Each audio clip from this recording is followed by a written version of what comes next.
Mike Owens with Inside Fighting, and it's always a pleasure to be joined by Terrance McKinney, who's coming off a first round victory over Damir Hadzovic at UFC Saudi Arabia last weekend. Terrance, always a pleasure, my man. How are your emotions after such a big victory?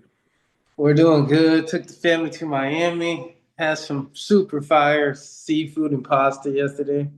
So yeah, life's good right now. Can't complain. Kids healthy. That's all you can ask for. The main thing is health, of course. When you looked at this fight and you visualized it, could you have envisaged it going any better than it did?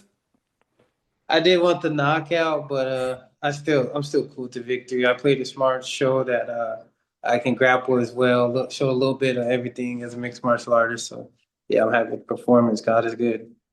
You were quite a big betting favorite in this one. Did the fight play out as you expected? Uh, yeah, of course, I think I could have been tight in some other places, but other than that, I feel like I showed my defense has improved. I was rolling shots and I was popping off my shoulder. I feel like I showed a lot of improvement. How did the walk us through the finish? Walk through how many times have you had a chance to watch the fight back first of all? Mm, I probably watched at least like 10 times. And you're happy with your performance? Yeah. Yeah. Walk us through the finish. Um, just implemented the 12 to 6 elbows the way I blocked him, like I'm going to do a choke, so he couldn't really block his temple. Then I looked at attack right on the temple. Hmm. And I feel like that's a damaging spot to hit a human being. So got two of those, and I was like, all right, that's enough. I was like, I'm just gonna do the little ground and pound this shit, finish the fight because those are damaging hit. Human body has to start protecting their head once you're Hmm. getting hit there. So after that, did a couple hooks, heard the ref say that, and then I just started hitting them soft because I was like, not trying to kill the dude, you know what I mean? We were to win, but Hmm. so I was like, I was like, come on, ref, like, it's done. How much of a weapon is the 12 to 6 elbow in those positions? Deadly, man. If you land one, get 12 to 6, and especially if I'm in mount, if I do it in mount, that's fight finisher right there. One good 12 to 6 on the nose. Hmm.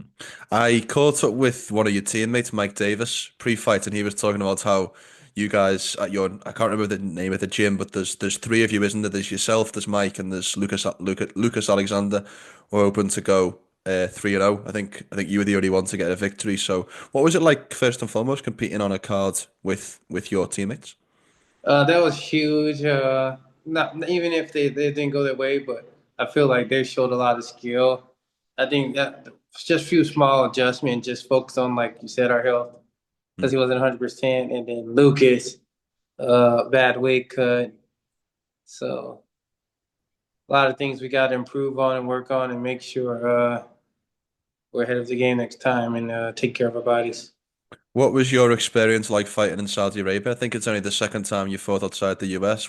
Did you enjoy the experience or prefer to fight on US soil? I prefer to fight on U.S. soil, but I did enjoy the experience. Like we got to eat traditionally, like sit on the ground, eat with our hands and stuff. The food was super good, like everywhere. And Dayton pudding is my favorite. It's like this little cake with ice cream on it. Oh, it's fire. There's been a lot of rumors come out from other fighters talking about the pain fumes that affected them pre-fight. Did they affect you, and what was that like? Honestly, this is best my cardio was, and even after I got to finish, like I had to sit down, like I was out of breath, Well, and even my muscles kind of got tired. I was like, "What the heck?" And like, there's no reason I should have got tired. Like I was hitting the mitts during warm ups, good, and but then when after I start feeling it, yeah, so it was like an after effect. You didn't feel it in the moment. It was only yeah, once you'd left. yeah.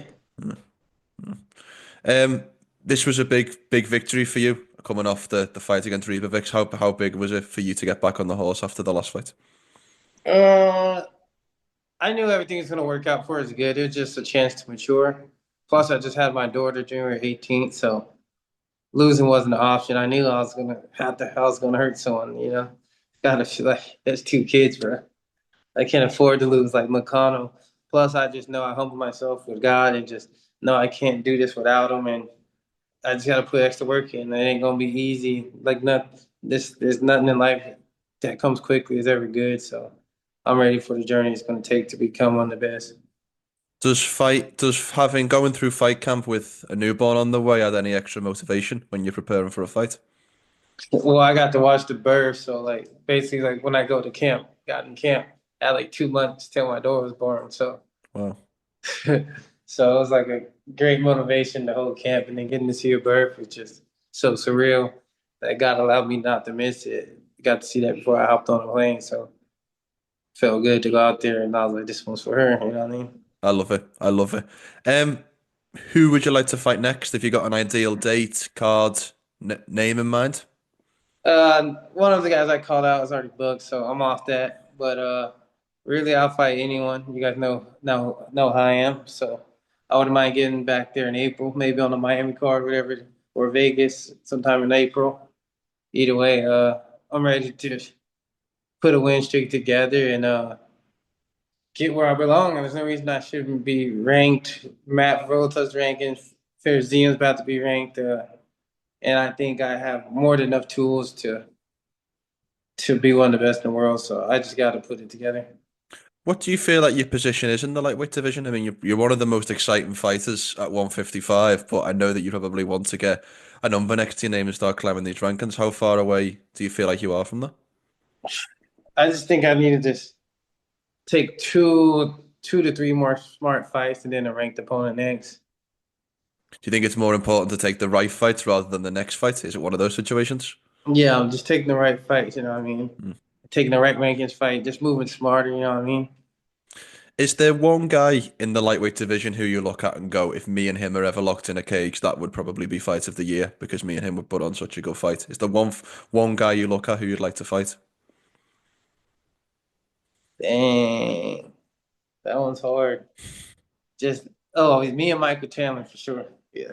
Wow, yes, that's a great fight. That's a great Me and fight. Michael Chandler in the first round go crazy. I think he's one of the people I do want to fight though, just out of respect though, because Mm. he's such a savage, and I feel like we're so explosive and so crazy in the first round.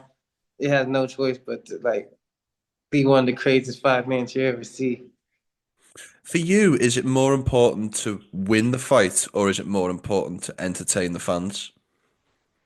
No, it's just at the same time though. I don't like being in a boring fight. Like Mm, I wanna have fun out there. And if I can't watch it back and be like, oh damn, that shit was sick. You know what I mm. mean? I don't really wanna watch it. That's just like I didn't take that out of my I took that out of my system. But now, like if I had to, if I know the opponent's tough, I just gotta be ready to beat them all 15 minutes. Mm, That's the name of the game. Not everyone's gonna be able to go out the first round, especially when you're facing a savage. You know what I mean? mm. But you are viewed as one of the most entertaining fighters on the roster. And I've spoke to you previously, and it does feel like some fighters aren't that concerned with entertaining the fans. They just want to win at all costs. But you do feel like somebody who wants to be remembered for entertaining fights as much as, big fights and winning world titles.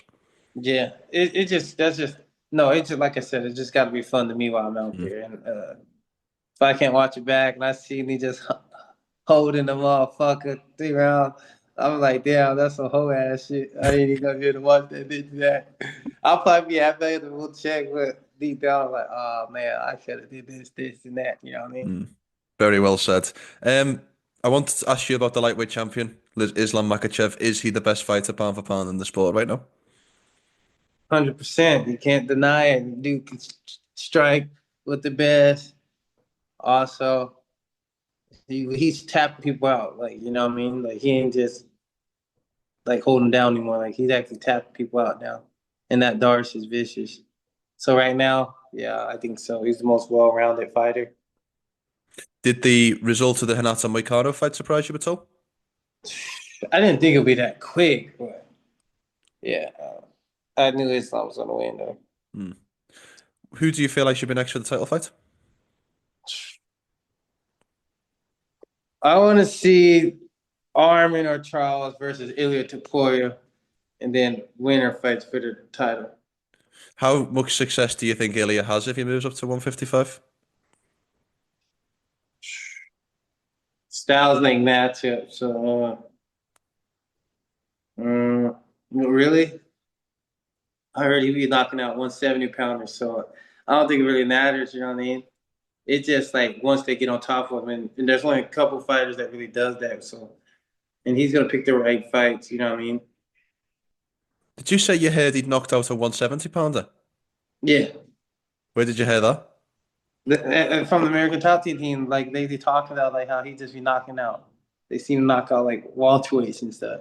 So I saw a little video clip of it. I forgot who said it, but I was like, damn, boy, savage.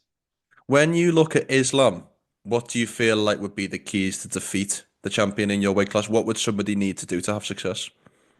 One, you got to be able to nullify the wrestling and actually have good boxing. You know what I mean? Hmm. Which Ilia has. Like, if you can't get up easy or like, you know what I mean, and Hmm. then be able to put the hands on them, then you're cooked. You can't just have decent stand up. You're gonna have to be able to touch them up with the hands. So do you give Ilya the best chance to beat Islam, or do you think there's somebody else in the division? It's either him or Armin, at least for right now, in my Hmm. opinion. 100%. Well, last question from me. We're at the start of 2025. What are the rest of your goals for the year? You've coming off a big victory, but what's next for you in 2025?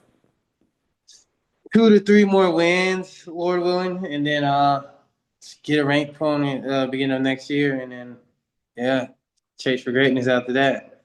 I love it. Well, Terrance, congratulations on the win. Great to see you back in action. I hope you enjoyed the celebrations in Miami and look forward to seeing you back in action soon.